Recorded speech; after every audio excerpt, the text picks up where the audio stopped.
Kasi umuulan ngayon.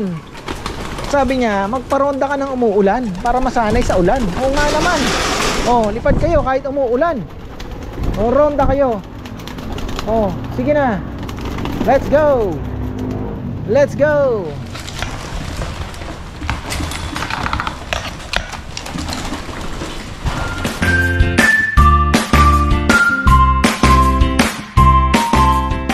Nakalimutan ni Papa yan tong kanyang mushroom.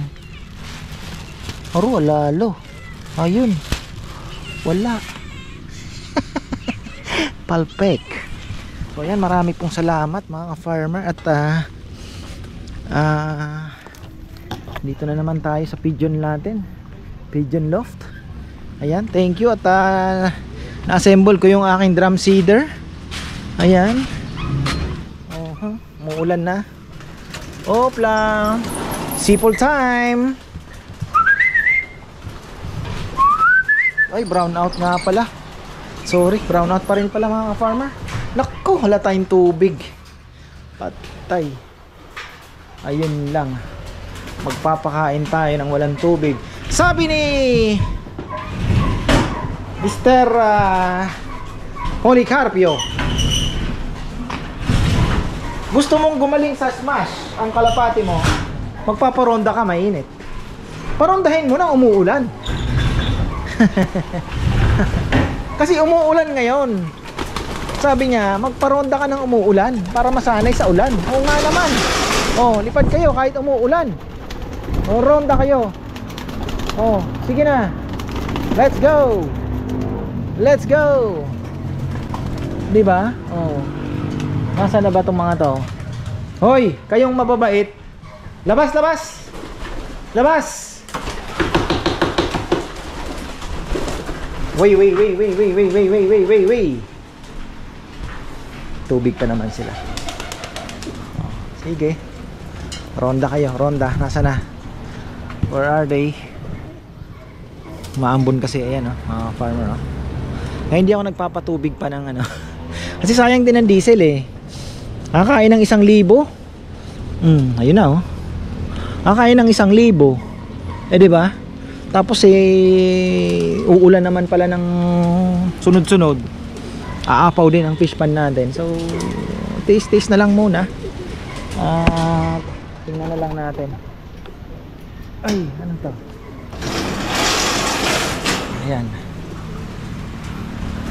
Ayan, kahapon dinala na ni Junjun yung mga nightbird. Uy, hindi ko maisarap. Yun ang sinasabi, tumatama. Pero yun nga, sabi ko, yan na, inulan na. Uy, malakas ang ulan. Yung iba nagpapaulan habang rumuronda. Yun, galing Sige Omar. Allah. Ganun pala mga farmer Yung tinatawag nilang smash, pag sinabing smash, maulan. Ilan lang daw po ang nakakauwi pagka ganon. So palakasan ng loob ng kalapate Ayan Ayan, dapo agad sila.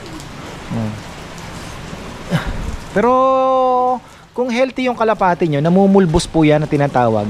Hindi basta-basta kumakapit po yung tubig sa pakpak nila, dumudulas lang. So yan, pagka tinawag nilang smash, ayan na yan mga farmer, ulan nga. Tapos hard race, yun naman yung sobrang init. Yung mga terms, dati hindi ko pa po alam yan, natutunan ko din lang. Dami na nating kalapate, grabe. Naglilinis pala ako. Alam, wala namang ganda ng droppings nila, mga nangitlog. Inayaan ko na yan kasi winalay ko sila, nakapag-mate na. So yung mga itlog na yung iba. Pero sana makarecover na po yung mga breeder natin. Kasi talaga pong bugbog din sila Lalo na nung nakailang sunod din po na pairing. Dapat talaga hanggang 3 lang. Nakatatlong sunod po na ano na yan. Hiwalay mo na. Ano to? Anong problema mo? Pilay ka? Naka-KRPC? Ah, oo nga pala, tama. Yan yung ano. Ah, bio pigeon yan. Oo, yan yung ano yung tuka niya. Ganon, bengkong. Ayun, yung ating mga young birds nandun sa kabila. Si Brother Jay wala pang paramdam kung kailan niya papaano yung mga young birds niya. Ibu-viewing ko na dito yun. Naawa na ako eh.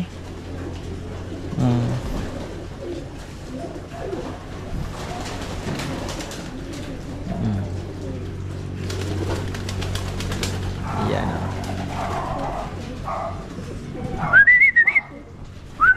Pasok na kayo, pasok na.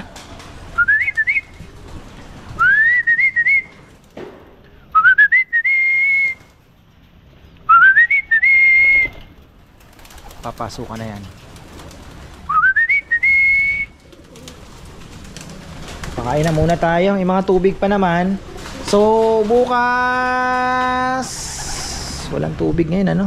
Bukas po ay bala kong magpurga. Ayan. Para mapurga natin yung mga breeders natin especially. Plus yung mga young birds na rin. Mapurga na rin natin. Tatanggalin natin ang umaga ng ano. Paano ba diskarte? Busy pa naman bukas.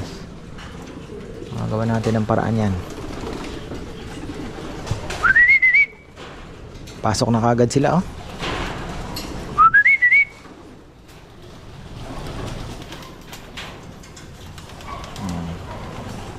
Sanay na sila.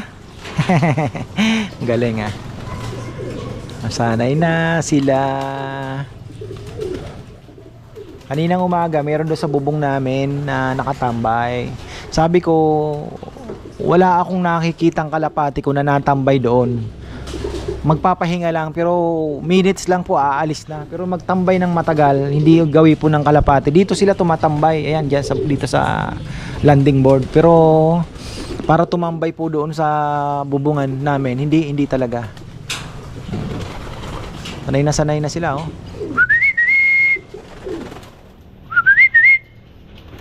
Gutom na rin tong mga to eh. Ayan oh. Oh. Papasukan na. Yan, mekos-mekos na muna tayo ng pagkain. Ito pala yung pagkain ko mga farmer. Ayan. Yan yung aking pinakakain sa kalapate. Yung pellet, nakikita nyo, yan yung ginagamitan ko po siya ng platinum. Ito, malakas akong gumamit nito. Ayan, ang manok. Platinum, Thunderbird. Oh, export quality. Wow. Charo. So, ayan, mayroon po siya. Tapos nagdadagdag ako ng safflower. Tapos syempre, meron tayong ginagamit na eto, mga ka-farmer. Ayan o. Alagyan natin yan. Op. Tapos, may mekos-mekos natin yan.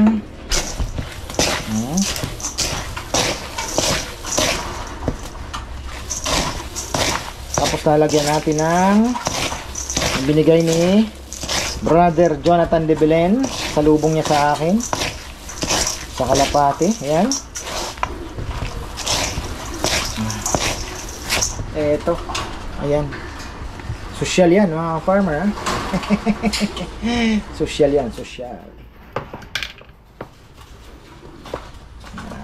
Ayan. Diba? Pwede na yan. Minsan naman probiotics ginagamit ko. Halo. Ganyan lang. Ang papakain natin. Multivitamins yung mga yun.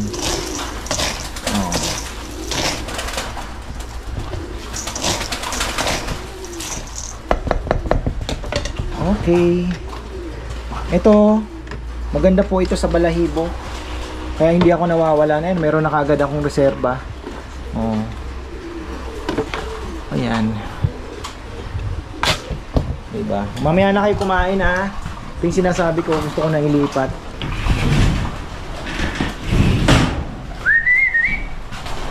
Ay, sabik sa pagkain. O, konti na lang ang breeder natin. Tayo nakapaglinis ha, pasensya na. Konti na lang yan.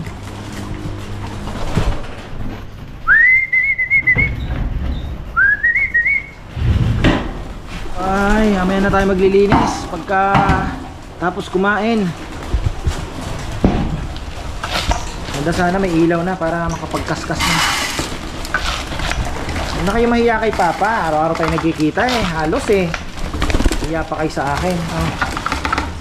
Kain, kain, kain.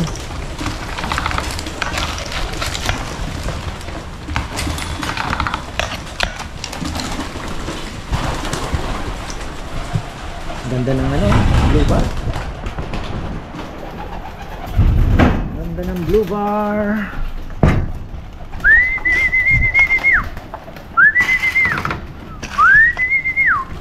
Iba dito mga ibon ni Junjun eh.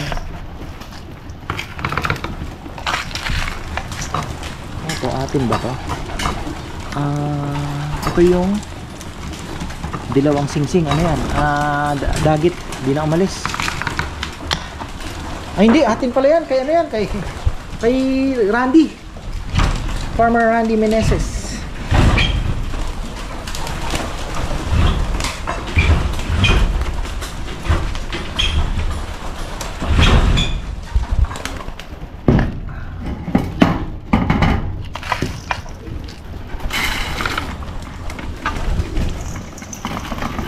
Bihira, akala ko tamla yun ah. Akala ko sobra na yung tinimpla ko. Mukhang kakapusin ah. Ay, wala tayong tubig. Wala pang ano si Pelco. Go! Kakapunta. Mahaba-haba na lilinisin ko ah.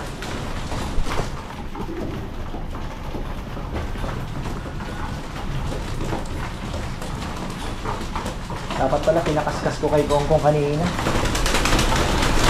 Uy! Ano pa kayo? Hay na!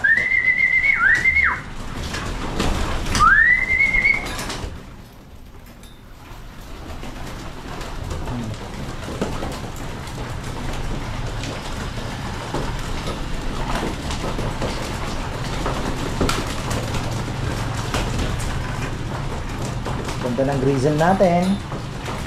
Ano yan? Stuffed Van Riet. Tapos unknown.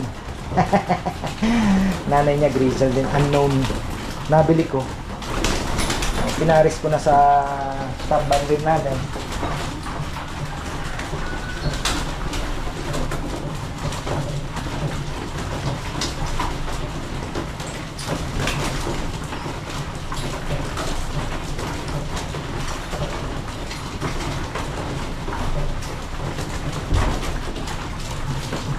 Natin kung mauubos nila. Okay, mga farmer ha. Sinisimot-simot pa nila. Itong kabila, ubos din. Ayan. Sila kumain. Yung mga hen, medyo naparami naman ang lagay natin dyan. Pero okay lang. Kulang pa din ano. Talaga. Ayun, sarado to ah. Buksan. Kailangan ng kaskasin mo ngayon. Pagpupuyatan ko ito. Hindi naman. Mamayang gabi na ako maglilinis.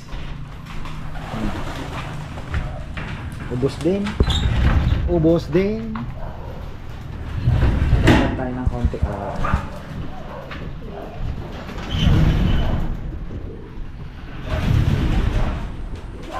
Ito muna. Ayun natin. So bala kong gumawa ng pang breeder, baka magdagay mas marami pong mabusan lang kasi ako, hindi na safflower. Ayan. So ito, mas marami pong safflower to.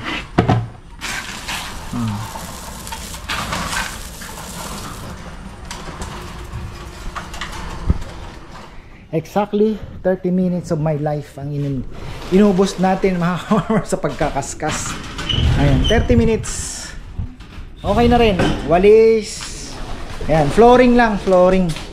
Itong mga ano saka ko nalilinisin yan pagka talagang may time na tayo. Pati yung ano ibababad natin sa tubig, mga ipot-ipot yan. Lilinisin natin yan. Kasi wala na rin naman eh. So ayan mga farmer, malinis na. Oh. Hanggang doon sa dulo. Oh. Pinaronda ko pala sila uli. Maggulo kayo kako. Lipad kayo uli. Ayan. So magpapatubig na rin ako. Ayun, tapos na tayo. Nahuli ko pa yung isang kak. Oh, dito. Ito, may sinusubuan. Hindi ko alam kung alin ang kapartner nito. Yun yata. Oo nga sila. Tapos nasan pa yung isang cartouche. Ayun. So, tingnan natin kung alin ang mga partner nila dyan. Meron kasing nililimliman na pinatuloy ko pa. Tapos magpe-pair tayo. Problema, 20 pieces po ang nakuha kong singsing pala. From BBC, ayan. Nabawasan na ng dalawa, so may 18 pa. Yan lang muna, hindi na ako kukuha sa iba mga farmer kasi more on BBC na rin naman. Magagamit mo rin naman sa iba. Yung TGRC ba yun? Ibang club na kasama tayo, pwede rin naman pong isali yung BBC. So 20, pang 20, 25, 20 pieces.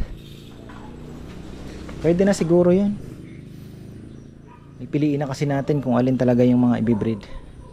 Ayun, ayusin ko lang yung tubig. Kuryente na rin sa wakas. So ayan, di na ako naglagay ng tubig. Tama-tama, tinanggal ko na. Bukas na ako magpapainom. Bukas na po ako magpapainom. Tapos purga na yan. Kasama na sa purga. Ito, piki. Baka ipakal natin yan kay Kongkong. Piki, mga farmer, piki. Oy, bukas na kayo uminom ha.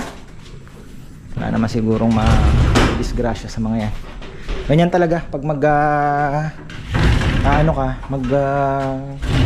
pupurga, tinatanggal po ang tubig. Pero itong ano, hindi na.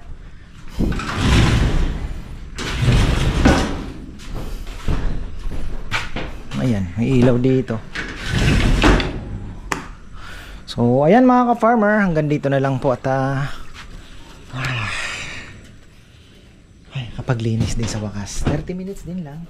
Kaya lang medyo, sabi ko nga, kung talagang experience ano, kung nagpilit kasi ako ng kahoy, pero okay din naman mga ka-farmer. Ayos pa rin naman. Ang inaano ko lang kung paano. Siyempre ako talaga habang tumatagal, yung pinakamabilis na paraan, di ba? Imbes na pag-aalag, paglilinis ang atupagin mo, matuon mo sa ibang ano no, yung pag-aalaga. Kasi yung inaano ko dito yung pinaka counting time na mauubos ko kasi busy po tayo mga farmer. Yung paglilinis, sa bagay mabilis lang naman, pwede ko rin naman pong iutos na. Ngayon po kasi ako pa ang gumagawa eh. Pero malay natin, 'di ba? Kahit paglilinis na lang, pagpapakain at pagkukondisyon sa akin. So pwede naman 'yon. Pwede naman po 'yon. Basta yung paglilinis kasi matalagang ano din, 30 minutes oh. 'Di ba? O imbis na ano mo na 'yon sa pagmo-monitor po ng health ng mga ibon mo, 'di ba? Mauubos pa sa paglilinis. Okay na rin naman mga farmer. Medyo mataas ang humidity ngayon, no? Ngayong muulan, ayan, no? 80. Hindi po favorable sa kalapati yan. Dapat po ay nasa 60, 50, okay pa yan. Pero kung ganyan, medyo yan na nga yung sinasabi nila na uuso na yung mga sipon-sipon, lalo na sa mga inakay. Kasi hindi maganda yung humidity. Lahat naman yan. Pagka ganito po talaga, medyo tag-ulan na. So ayan, marami pong salamat at magandang buhay. Nasaan ka na? Sarado natin kasi baka may pusang pumasok.